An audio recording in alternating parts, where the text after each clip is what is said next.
Deuteronomium, hoofstuk 30. En wanneer hierdie seën en vloek wat ek vandag aan jou voorhou oor jou kom, en jy dit in jou hart oordink, daar waar jy onder die ander nasies is, waarheen die Here jou God jou in ballingskap gestuur het, en jy en jou nageslag tot bekering kom voor die Here jou God, en luister na sy stem, presies soos ek dit vandag aan jou beveel het, sal jou lot verander word deur die Here jou God. Daar sal ontferming by hom wees, en hy sal jou van tussen die nasies waarheen hy jou verstrooi het, versamel. Al was jy tot aan die einde van die hemel verstrooi, sal die Here jou God jou daarvandaan gaan haal en bymekaar bring.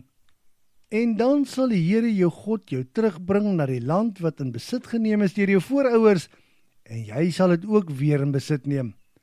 Dan sal hy goed wees vir jou en jou laat meer word, selfs meer as wat jou voorouers was. Jou hart en die harte van jou nageslag sal deur die Here jou God besny word, en met hart en siel sal jy weer die Here jou God lief hê, en jy sal lewe.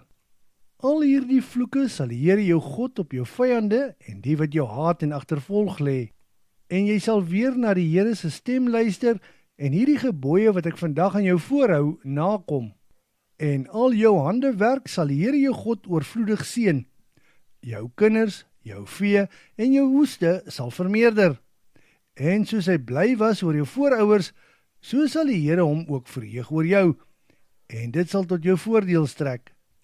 Maar jy moet na die stem van die Here jou God luister. Jy moet al sy reëls en regulasies nakom, en jy moet jou met volle oorgawe, met hart en siel, tot die Here jou God bekeer. Die gebod wat ek vandag aan jou voorhou, is nie moeilik om te onderhou of buite jou bereik nie. In die hemel is dit nie. Jy hoef dus nie te vra, is daar tog iemand wat kan opklim na die hemel en dit daar gaan haal, sodat ons dit kan aanhoor en nakom nie. Oor kan die see is dit ook nie. Dus hoef jy ook nie te vra, is daar iemand wat oor die see kan vaar en dit daar gaan haal, sodat ons dit kan aanhoor en nakom nie. Die woord is eintlik baie naby aan jou, want dit is in jou mond en hart, sodat jy dit kan nakom. Kyk, aan jou hou ek vandag die lewe en dit wat goed is, asook die dood en dit wat sleg is voor.